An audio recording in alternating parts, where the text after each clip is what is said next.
وَاذْكُرْ عَبْدَنَا دَاوُودَ ذَا الْأَيْدِ إِنَّهُ أَوَّابٌ صدق اللہ مولانا العظیم۔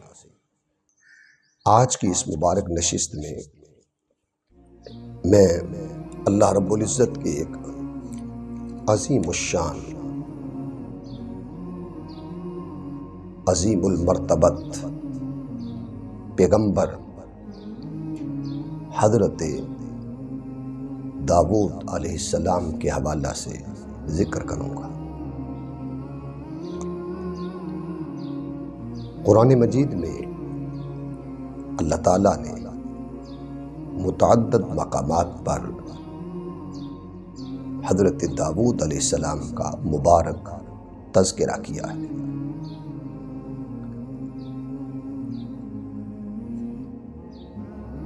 اور ان میں سے 23واں پارہ سورہ صاد، یہ حسن ترتیب میں 38 نمبر سورہ ہے، اس کی آیت نمبر 17 کے مبارک ایمان افروز، روح پرور، مقدس، معمبر کلمات طیبات کی تلاوت کا شرف حاصل کیا۔ اللہ رب العزت نے ارشاد فرمایا، اصبر علی ما یقولون، اے حبیب مکرم صلی اللہ علیہ وسلم،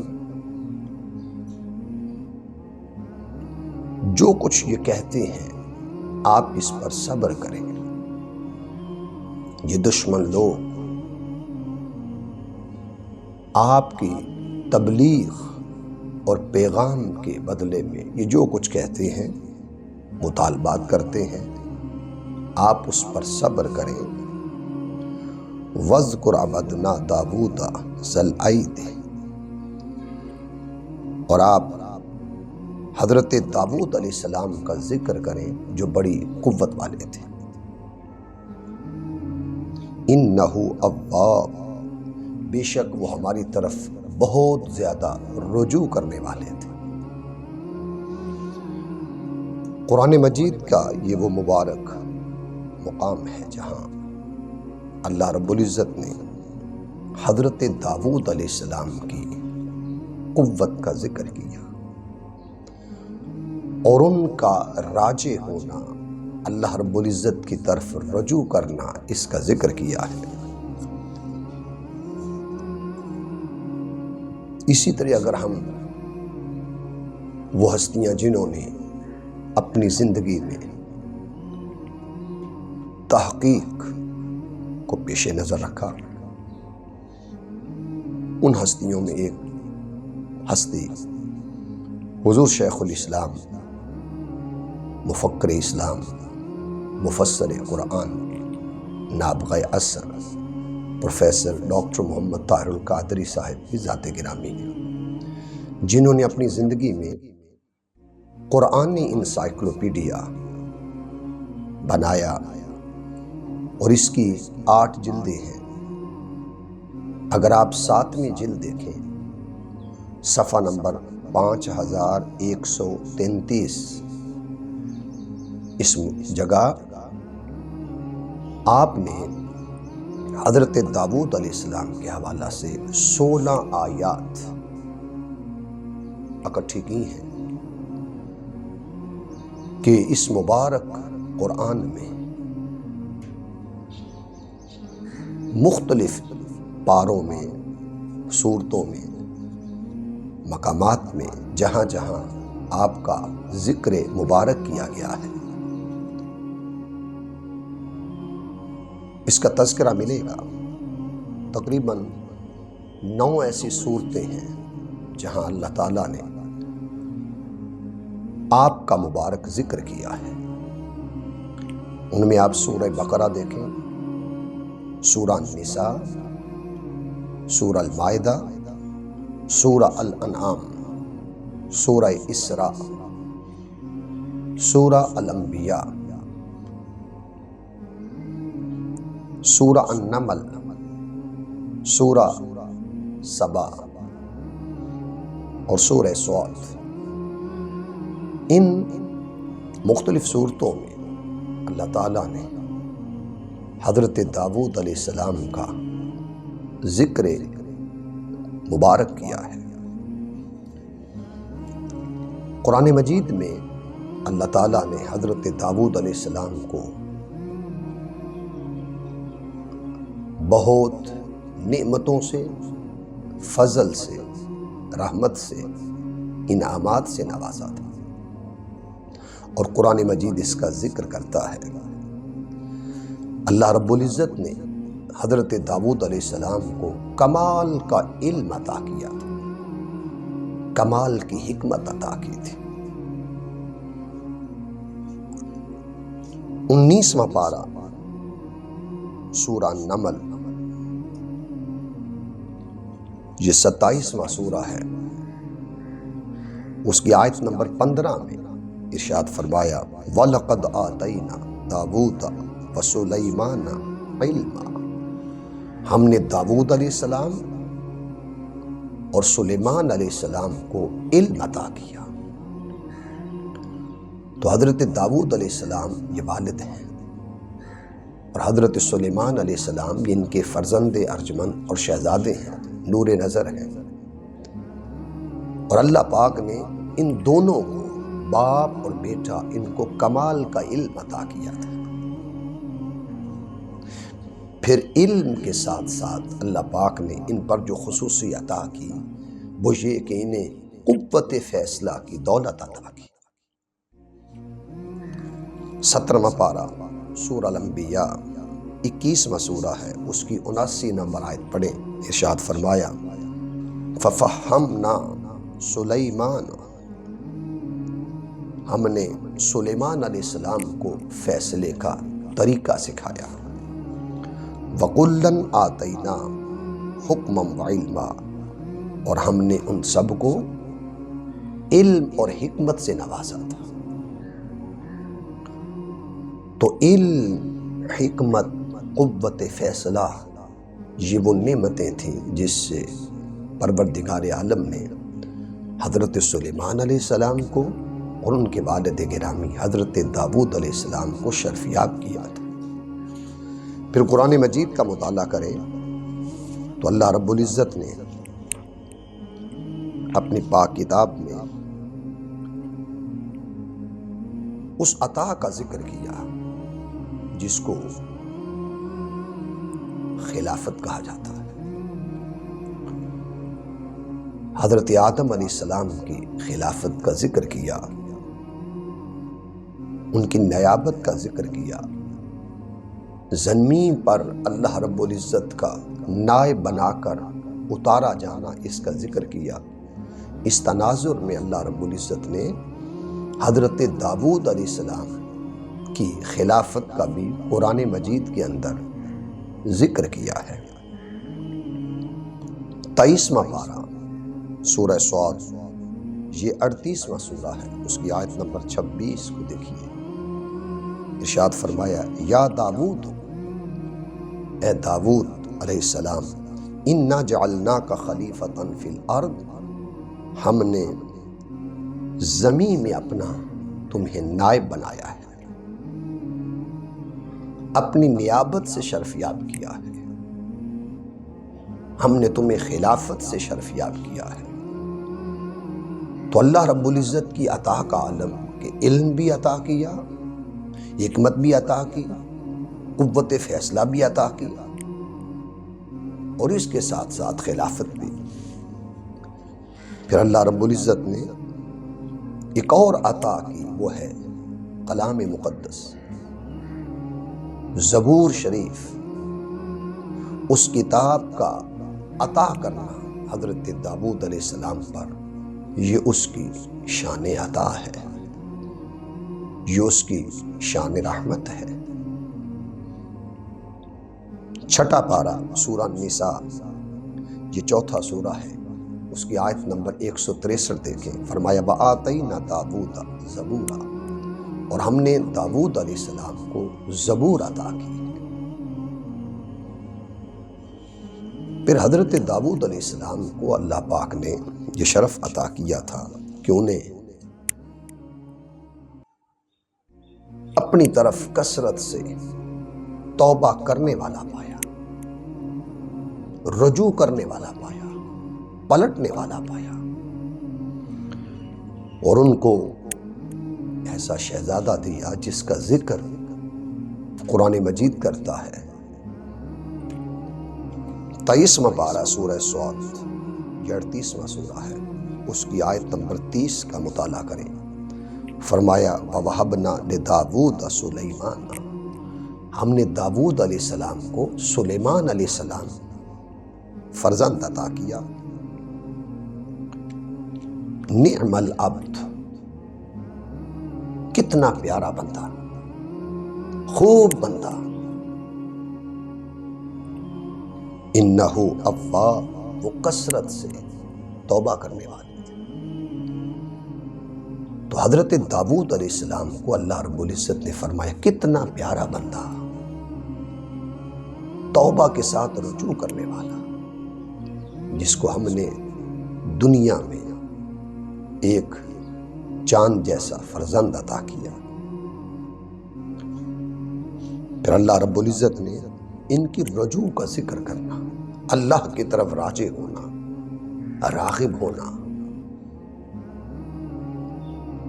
اس کا ذکر قرآن مجید میں سورہ صاد، یہ 38واں سورہ ہے، اس کی آیت نمبر 17، 23واں پارہ۔ فرمایا پروردگار عالم نے اصبر علی ما یقولون، اے حبیب صلی اللہ علیہ وسلم یہ جو لوگ کہتے ہیں اس پر آپ صبر کریں۔ وَاذْكُرْ عَبْدَنَا دَاوُودَ، اور میرے داود علیہ السلام اس بندے کو ذکر کریں، ذل ایدی، جو بڑی قوت والے تھے، انہو اواب، وہ میری طرف رجوع کرنے والے تھے۔ پھر اللہ رب العزت نے انہیں بڑا شکر گزار پایا ہے، بادشاہ بھی بنایا، عزت بھی عطا کی، حکمت و دانائی کے خزانے بھی دیے، علوم کے سمندر بھی عطا کیے، وسیع و عریض سلطنت سے نوازا، مگر ان کی شکر گزاری کا ذکر بھی قرآن مجید کے اندر کیا۔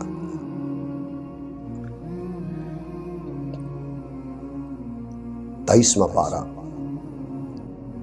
سورہ سبا، یہ 34واں سورہ ہے، اس کی آیت نمبر 13 کا مطالعہ کریں۔ فرمایا اعملوا آل داود الشکر، آل داود علیہ السلام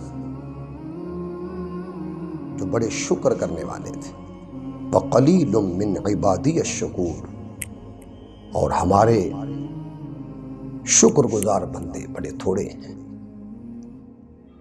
کہ ہم نے نعمتیں عطا کی ہیں، فضل عطا کیا ہے، انعامات عطا کیے، احسانات عطا کیے ہیں، بھلائیاں عطا کی ہیں،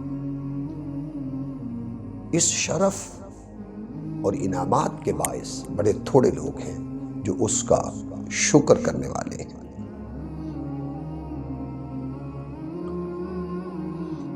پروردگار عالم نے حضرت داود علیہ السلام کو یہ شرف بخشا تھا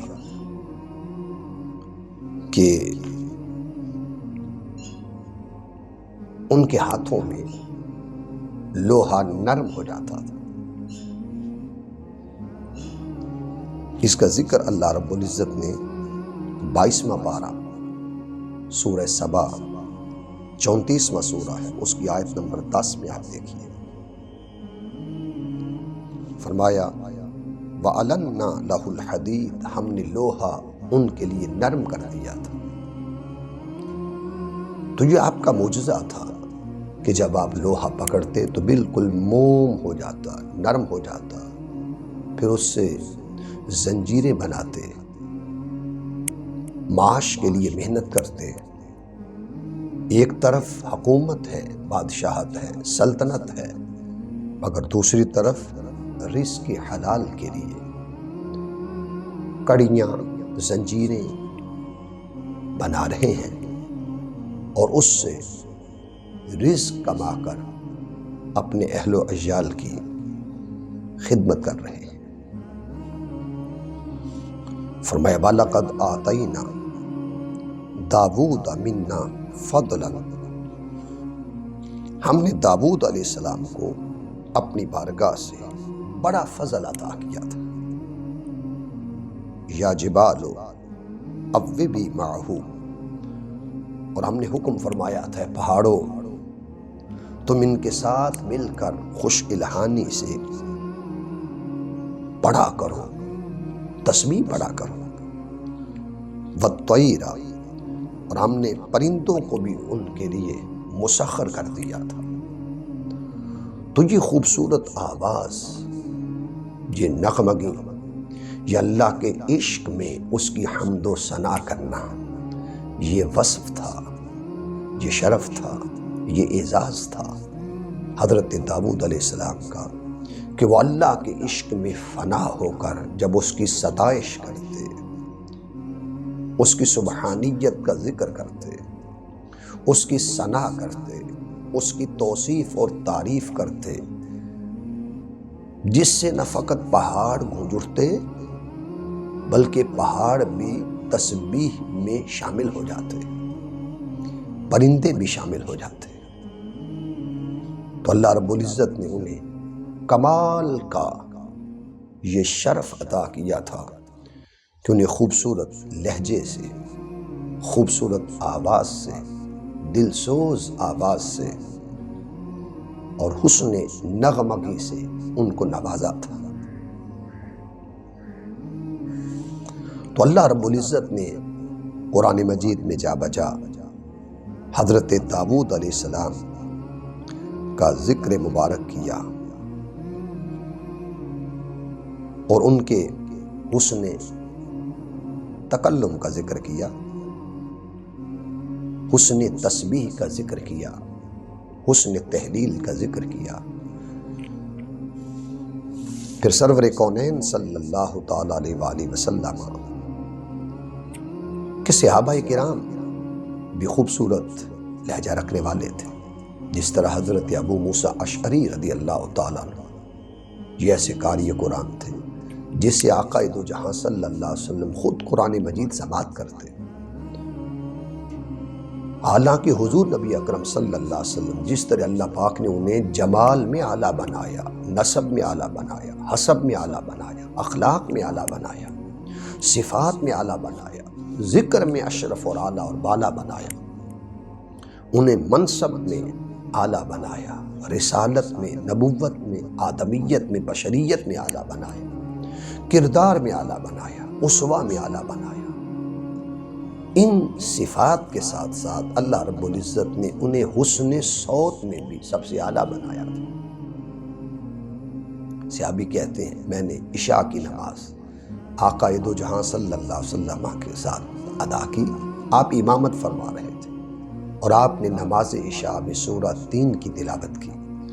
وہ صحابی کہتا ہے میں پیچھے سن رہا تھا، نماز کے بعد یہ فیصلہ کیا کہ جس طرح حسن خلق میں سرور کونین صلی اللہ علیہ وسلم پوری کائنات میں سب سے زیادہ حسین ہیں، حسن خلق میں جس طرح ساری کائنات میں خلق میں سب سے اعلیٰ اخلاق رکھنے والے ہیں، جب آواز کی دنیا میں دیکھا تو یہ پایا کہ دنیا میں سب سے خوبصورت لہجہ، خوبصورت آواز جس ہستی کی ہے وہ روح کائنات، بہار کائنات، جان کائنات، سید الرسل، سید الانبیاء، سید البشر، سیدنا محمد مصطفیٰ صلی اللہ علیہ وآلہ وسلم کی ذات گرامی ہے۔ تو آپ خود قرأت کا خوبصورت لہجہ رکھنے والے تھے، خطابت کا خوبصورت لہجہ رکھنے والے تھے۔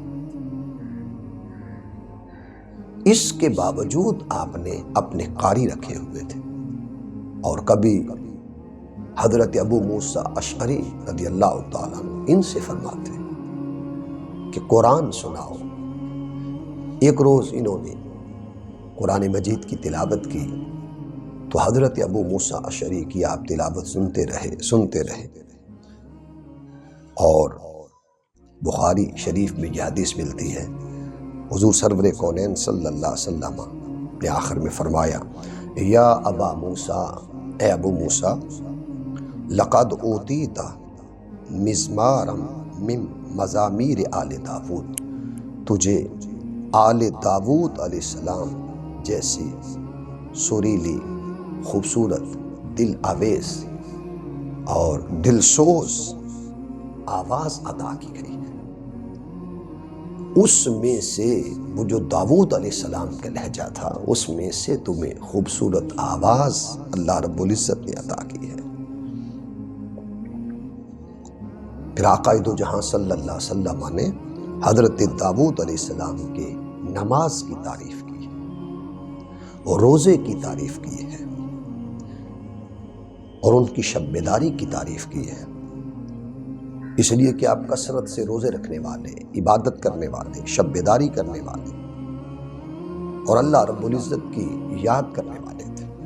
صحیح بخاری میں حدیث ہے، احب الصلاۃ الی اللہ صلاۃ داود، کہ اللہ رب العزت کی ہاں سب سے خوبصورت اور پیاری جو نماز ہے وہ داود علیہ السلام کی ہے۔ وَأَحَبُّ الصِّيَامُ إِلَى اللَّهِ صِيَامُ داود، اور سب سے پیارے اور خوبصورت روزے اللہ کی بارگاہ میں جو ہیں وہ داود علیہ السلام کے۔ وَكَانَ يَنَامُ نِصْفَ اللَّيْلِ، آپ آدھی رات آرام فرماتے تھے۔ وَيَقُومُ ثُلُثَهُ، اور پھر تیسرے پہر اٹھ کر آپ قیام فرماتے۔ وَيَنَامُ ثُلُثَهُ، اور پھر آخری حصے میں، چھٹے حصے میں آرام فرماتے۔ وَكَانَ يَصُومُ يَوْمًا، آپ ایک روز روزہ رکھنے والے تھے۔ وَيُفْطَرُ يَوْمًا، پھر دوسرے دن روزہ افطار کرنے والے تھے۔ اور پھر فرمایا وَلَا يَفِرُّ إِلَىٰ مَا، کہ جب بھی دشمن سامنے آتا تو حضرت داود علیہ السلام کبھی بھی دشمن سے بھاگنے والے نہ تھے بلکہ مقابلہ کرتے۔ تو ان کی نفلی نمازوں کا ذکر کیا، نفلی روزوں کا ذکر کیا، اور دشمن کے سامنے ان کا معرکہ حق و باطل میں ڈٹ جانا، ثابت قدم رہنا، استقامت کا ذکر کیا گیا۔ پھر حضرت داود علیہ السلام کا وصف یہ تھا، جہاں شکر گزاری ہے وہاں رزق حلال بھی ہے۔ حضور نبی اکرم صلی اللہ علیہ وسلم نے فرمایا ما اکل طعاما قد تخیر من ان یأکل من عمل یدہ ان نبی اللہ داود کان یأکل من عمل یدہ۔ حضور سرور کونین صلی اللہ علیہ وسلم نے فرمایا، کسی انسان نے اس سے بہتر روزی نہیں کھائی مگر جس نے اپنے ہاتھ سے کما کے کھائی۔ اپنے ہاتھ سے کما کر روزی کھانا، اس سے بہتر روزی کسی انسان نے نہیں کھائی۔ فرمایا اللہ کے نبی داود علیہ السلام اپنے ہاتھ سے کام کرتے تھے اور کام کاج کر کے، کسب کر کے، محنت کر کے، زنجیریں بنا کر، کڑیاں بنا کر وہ روزی کھایا کرتے تھے۔ تو حضرت داود علیہ السلام کے یہ رزق حلال کی راہ کو اپنانا، یہ آج بھی ہمارے لیے آپ کی ذات مشعل نمونہ رزق حلال ہے۔ ہمیں چاہیے کہ ہم رزق حلال کو ترجیح دیں، جس طرح داود علیہ السلام نے اس عمل کو، رزق حلال کو ترجیح دی تھی۔ اپنی روزی کما کر انہوں نے اپنے بیوی بچوں کی پرورش کی تھی، خدمت کی تھی، کھلایا تھا۔ اور پھر قیامت کا دن ہوگا، اللہ رب العزت ایک مجلس برپا کرے گا اپنے عاشقوں کی، اپنے عارفوں کی، صالحین کی، مقربین کی، اور اس مجلس میں پھر اعلان فرمائے گا، کہاں ہے داود جو دنیا میں میرے حسن و رعنائی کا ذکر کرتا تھا، میری ستائش کرتا تھا، میری توصیف کرتا تھا، میری مدحت کرتا تھا۔ حکم ہوگا داود اٹھو، آج مجلس الہی میں میری تقدیس کا نغمہ پڑھو، وہ کیا وقت ہوگا کہ سننے والا پروردگار عالم ہوگا اور سنانے والے حضرت داؤد علیہ السلام ہوں گے، اور بھی خوش نصیب ہوں گے جو زیارت بھی پا رہے ہوں گے اور حضرت داؤد علیہ السلام کا اللہ رب العزت کی تقدیس کا، سبحانیت کا، نزہت کا، ستائش کا وہ جو نغمہ آلاپ رہے ہوں گے، خوش نصیب سنیں گے بھی اور جلوہ حق بھی پائیں گے۔ اللہ رب العزت کی بارگاہ میں دعا ہے کہ ہمیں اس مجلس میں جگہ دے، ہمیں اس قرب میں جگہ دے کہ قیامت کے روز وہ خوش نصیب جنہیں وہ قریب بلائے گا، اپنا دیدار عطا کرے گا، اپنا کلام عطا کرے گا، اپنی رضا عطا کرے گا، اللہ تعالیٰ اس میں ہمیں شمار فرمائے۔ وما علیہ الا البلاغ۔